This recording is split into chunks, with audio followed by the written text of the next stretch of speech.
जैसे कि सर आप देख सकते हैं कि यहाँ पे करगर विधानसभा में जो आज नीतीश कुमार जी का चुनावी सभा हो रहा है और जो जिस प्रकार से चुनावी रैलियां हो रही हैं उन्हें कहीं ना कहीं लोगों ने कोविड-19 को लेके या कहीं यूं कहें कि कोरोना को लेकर जो उनको सतर्कता बरतनी चाहिए वो कहीं ना कहीं सतर्कता बरतते हुए नहीं देख रहे हैं।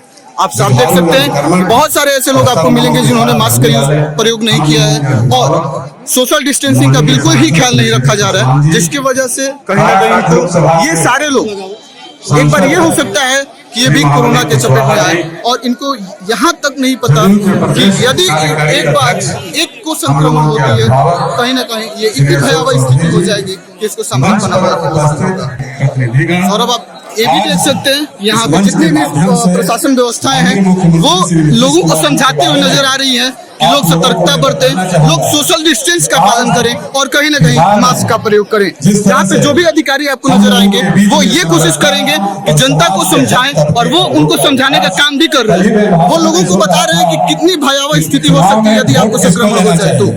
लेकिन कहीं ना कहीं इनमें भी कुछ लोग ऐसे हैं जो कि समझने को तैयार नहीं है। बस उनको ये होड़ लगी है कि वो कैसे अपनी जनता की बात, अपने जो भी जनता के जनप्रतिनिधि हैं, जो उनके चहेते मुख्यमंत्री के चेहरे हैं नीतीश कुमार जी, उनकी बातों को सुने और उनकी एक झलक देखने को बेताब है।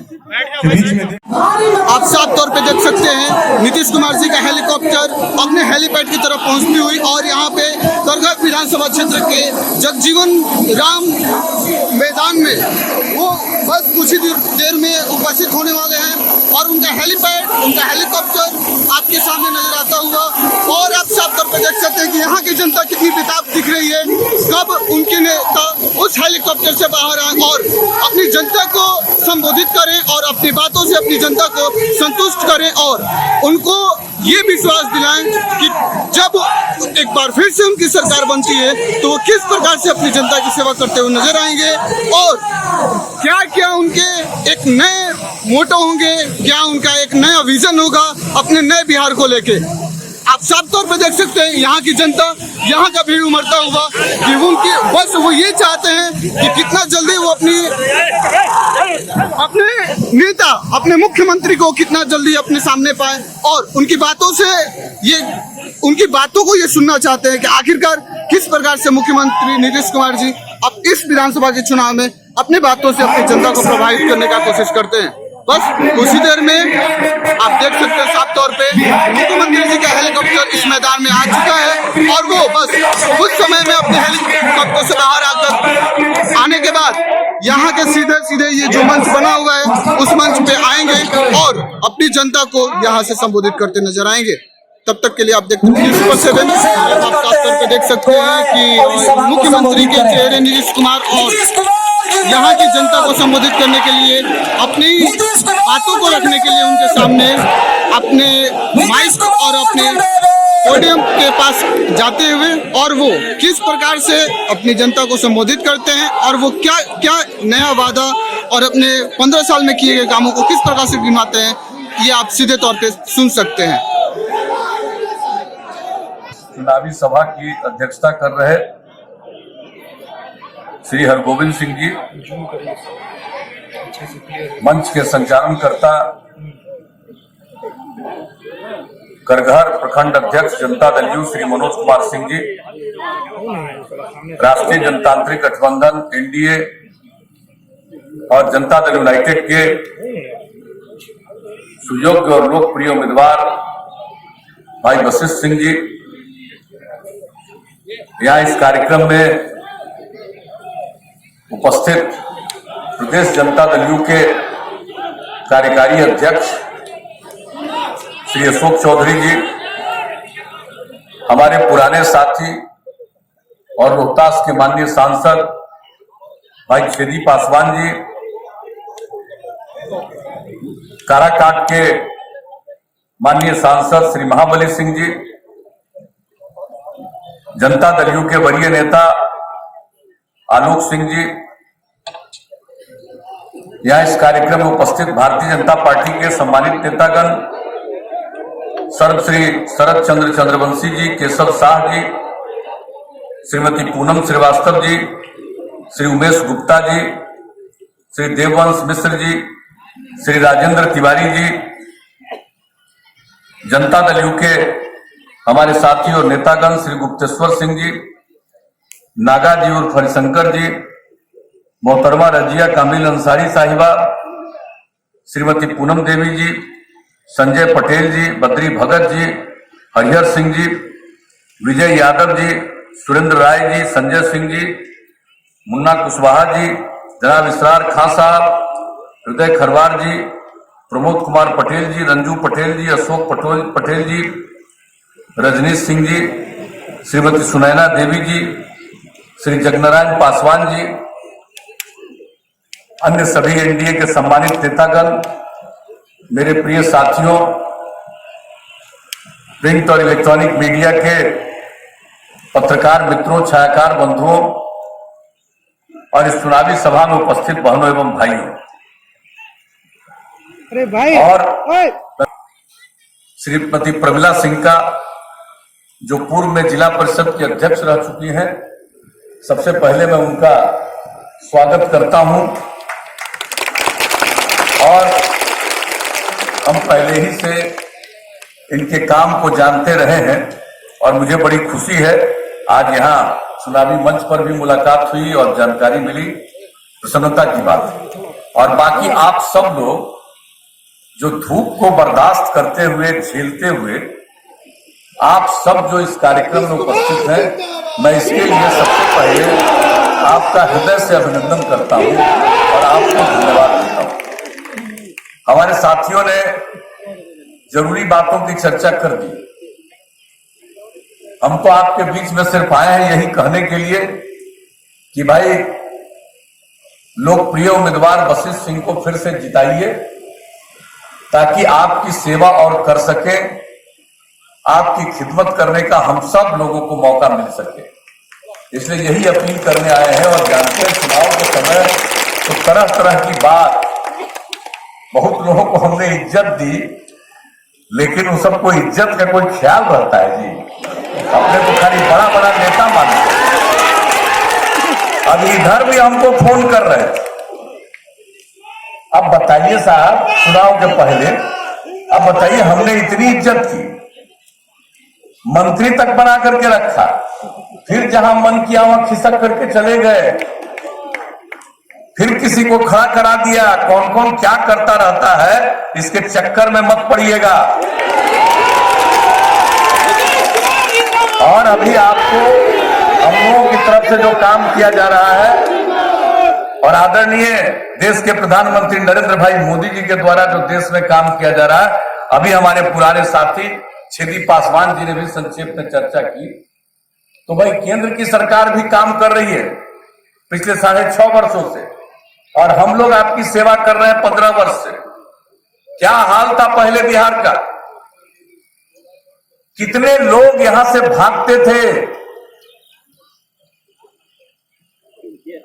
कितने लोग यहां से जाते थे, लूटपाट होता था, सामूहिक नरसंहार की घटना घटती थी, सांप्रदायिक दंगे होते थे, क्या नहीं होता था, गरीब गुरबा लोगों के साथ अत्याचार, क्या स्थिति थी। और उसके बाद लोगों ने हम लोगों को काम करने का मौका दिया। 2005 से नवंबर महीने से हमने काम करना शुरू किया। और हम लोगों का क्या लक्ष्य है और क्या शुरू से, जब 2005 में हम न्याय यात्रा पर निकले थे, तभी हमने कहा था कि हमारा विश्वास है न्याय के साथ विकास में। इसका मतलब है सभी इलाके का विकास और समाज के हर तबके का उत्थान, और जो खास करके जो तबका किनारे पड़ा हुआ है, हाशिए पर है, उनको मुख्य धारा में लाने के लिए पहल। और हम लोगों ने क्या किया, महिलाओं के उत्थान के लिए, अनुसूचित जाति के उत्थान के लिए, अनुसूचित जनजाति के उत्थान के लिए, अति पिछड़े वर्ग को कौन पूछता था, अति पिछड़े वर्ग के उत्थान के लिए, अल्पसंख्यक समुदाय के उत्थान के लिए, चाहे ये लोग वोट जिसका लेते रहे हो, पति पत्नी राज करते रहे हो 15 साल, लेकिन किसके कल्याण के लिए कोई काम किया, किसके उत्थान के लिए कोई काम किया? सब किनारे पड़े हुए थे। लेकिन जब हम लोगों को काम करने का मौका मिला तो एक एक काम किया। भाई हम कितनी बात सुनाए। अभी हाल में हमारे पार्टी के साथियों ने कहा कि एक वर्चुअल रैली कीजिए और 7 सितंबर को, तो हम लगे सब कहानी बताने। अब बैठ गए तब सब बोला हमको कि आप 2 घंटा 56 मिनट बोले। अरे 3 घंटा हो गया, तो हम कितना देर बोले? ये तो कोरोना के चलते और उस परिस्थिति में दुनिया भर में असर है, कहीं कहीं नीचे जाके फिर ऊपर जा रहा है। हम लोगों ने तो बहुत नीचे किया है। अब कौन जानता नहीं है कि कल क्या होगा, लेकिन हम लोगों ने सबके लिए काम किया। इस कोरोना की स्थिति में भी बिहार में चुनाव हो रहा, तो चुनाव का समय बहुत कम है। पहले जो चुनाव होता था खूब समय रहता था, तो खूब बोलने का मौका मिलता था, कई जगहों पर जाते थे। अब तो सब जगह जा भी नहीं सकते, तो ऐसी परिस्थिति में उतना विस्तार से बोलना संभव नहीं है। लेकिन जरा बता दीजिए, महिलाओं को उत्थान के लिए कितना काम हुआ? लोगों को तो मौका मिला था। पहले तो पंचायत का चुनाव ही नहीं कराते थे। जब 2000 में चुनाव हुआ तो किसी को आरक्षण मिला, जबकि संविधान में व्यवस्था थी। तब भी अनुसूचित जाति जनजाति को नहीं मिला, महिलाओं को नहीं मिला। संविधान में प्रावधान था 1/3 आरक्षण का, क्या मिला? किसी को नहीं मिला, अति पिछड़े वर्ग को नहीं मिला। लेकिन जब हम लोगों को मौका मिला तो हमने तुरंत सरकार बनने के बाद ही ऑर्डिनेंस जारी किया, अध्यादेश, और तुरंत कानून में परिणत किया। और जो हम लोगों ने प्रावधान किया, अनुसूचित जाति जनजाति को आबादी के अनुरूप आरक्षण, अति पिछड़ा वर्ग को 20% आरक्षण। कौन पूछता था पहले अति पिछड़ा वर्ग को? अब कितने जनप्रतिनिधि होते हैं? अनुसूचित जनजाति, अनुसूचित जाति की उपेक्षा थी, अब कितने जनप्रतिनिधि हैं? सब आगे बढ़ रहे हैं। अब उनके पास भी लोग जाते हैं, एक वातावरण बदला। और महिलाओं के लिए कितना काम था, तो उसमें न्यूनतम 1/3, और बिहार पहला राज्य है जहां हमने महिलाओं के लिए 50% आरक्षण किया। और 50% आरक्षण देने के बाद पहले न के बराबर महिलाएं जनप्रतिनिधि हुआ करती थी। अब कितनी बड़ी संख्या में पंचायती राज संस्थाओं में, नगर निकायों में महिलाएं जनप्रतिनिधि हैं, कितना आगे बढ़ रही है। लड़कियां पढ़ नहीं पाती थी, लोग गरीबी के कारण अपनी बेटियों को तो मिडिल स्कूल में भी नहीं भेज पाते थे। और हम लोगों ने जब पोशाक योजना की शुरुआत की, गांव का कैसा वातावरण हुआ। गरीब गुरबा परिवार की लड़कियों के पहनने के लिए जो पोशाक योजना का लाभ मिला, कितनी संख्या में लड़कियां पढ़ने लगी। उसके बाद हमने कहा इनको और आगे पढ़ाएंगे। हाई स्कूल में 9वीं क्लास में इतना बड़ा राज्य, इतनी बड़ी आबादी, 1,70,000 से भी कम लड़कियां 9वीं क्लास में थी। हमने साइकिल योजना की शुरुआत की, लड़कियां साइकिल चलाकर स्कूल जाने लगी। क्या वातावरण बना, क्या आत्मविश्वास उनमें आया। और बाद में तो लड़कों ने भी हमसे मांग किया कि अंकल हम पर ध्यान दीजिए, तो 10 में तो हम लड़कों के लिए भी साइकिल योजना की शुरुआत करा दी। लेकिन आप बताइए, लड़कियां साइकिल से स्कूल जाने लगी, कितनी संख्या बढ़ी है। अब जान लीजिए, अब हाई स्कूल में लड़का लड़की लगभग बराबर।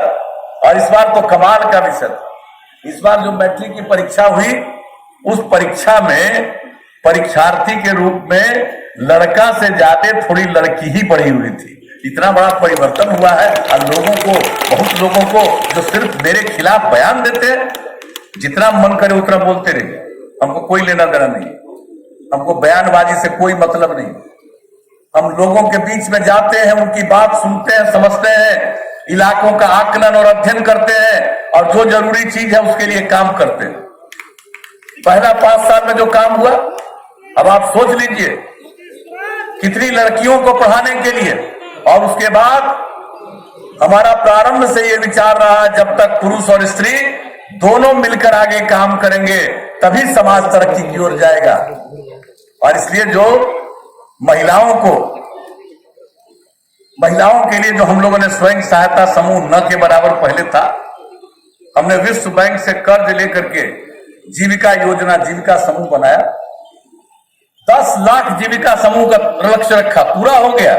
1 करोड़ 20 लाख से ज्यादा महिलाएं जीविका समूह से जुड़ गई हैं। स्वयं सहायता सब कितनी जागृति आई है, जरा देख लीजिए। महिलाओं को कितना ज्ञान हुआ है, कितना आभास हुआ है। जो पढ़ी लिखी महिलाएं हैं वह भी कितनी बात जानती है। अब कैसा वातावरण हो रहा, तो आप जान लीजिए कि ये सब काम हम लोग करते रहे। पहला फेज में काम किया, सड़क वगैरह सब के लिए। दूसरा फेज में और काम किया, और तीसरा टाइम जब मिला तो और ज्यादा काम किया। अब तो 7 निश्चय की योजना बना दिया। अब देख लीजिए कि क्या स्थिति है, कितना लाभ हम लोगों ने दिलवाने की कोशिश की है, कितनी संस्थाएं बनी। हम लोगों ने तय कर दिया 7 निश्चय में महिलाओं को पंचायती राज संस्थाओं और नगर निकायों में 50% का तो आरक्षण दिया ही था। सरकारी सेवाओं में महिलाओं को 35% का आरक्षण दिया। पुलिस सेवा में आरक्षण दिया। पहले लड़कियां पुलिस में नहीं दिखती थी, अब आज पुलिस बल में इतनी महिलाएं दिखती हैं, शायद ही किसी दूसरे राज्य में उतनी महिलाएं दिखती हैं। ये सब स्थिति किया, ये सब काम तो किया ही। अब उसके अलावे जो संस्थाओं के निर्माण का काम, हर जिला में इंजीनियरिंग कॉलेज, हर जिला में पॉलिटेक्निक संस्थान, हर जिला में महिला ITI, ये सब काम, GNM संस्थान, पैरामेडिकल संस्थान, हर अनुमंडल में ANM संस्थान, ITI संस्थान, ये सब की स्थापना की है। पढ़ाई लिखाई शुरू करा दिया, कितने जगह बिल्डिंग तक बन गया। अब किसी को मजबूरी में बाहर नहीं जाना पड़ेगा पढ़ने के लिए। और हम क्या बताएं, आप ही के इसी क्षेत्र में यहां पर बैठा हुआ ही वशिष्ठ जी, यही तो हम लोगों के पास आया भाई कि हम लोगों के यहां बनवा दीजिए। तो ये बना कि नहीं बना आपके यहाँ? हम तो आकर के करगहर में उसका उद्घाटन करके गए हैं। इंजीनियरिंग कॉलेज आपके यहाँ बना, यही बनवाया, यही आकर के डिमांड करते रहा बार बार सब लोगों के बीच में कि जो बनेगा इस जिले का, रोहतास जिले का, हमारे यहाँ बन गया। तो इस तरह से कहीं भी बने, सारे बिहार में जिन जिलों में इंजीनियरिंग कॉलेज नहीं थे वहां स्थापित हो गया। मेडिकल कॉलेज 3 बना दिया, अब 8 मेडिकल कॉलेज केंद्र सरकार के सहयोग से बन रहा है। उसके अलावे भी और 3 मेडिकल कॉलेज हम लोग बना रहे हैं। अब क्या क्या कर रहे हैं, संस्थानों की स्थापना हर प्रकार से। और हमारे जितने युवा हैं, युवतियां पढ़े, गरीबी के कारण आगे लोग नहीं पढ़ा पाते, तो हम लोगों ने उसके लिए क्या शुरू किया, उनके लिए हम लोगों ने जो भी इंटर के आगे आगे पढ़ेगा उसको हम सब लोगों ने दिया, मदद करना शुरू कराया। 4 लाख रुपए का स्टूडेंट क्रेडिट कार्ड योजना, ऐसे हर युवक को 1-1 हजार रुपया का महीना देना। ये जो हम लोगों ने काम किया है, स्वयं सहायता योजना।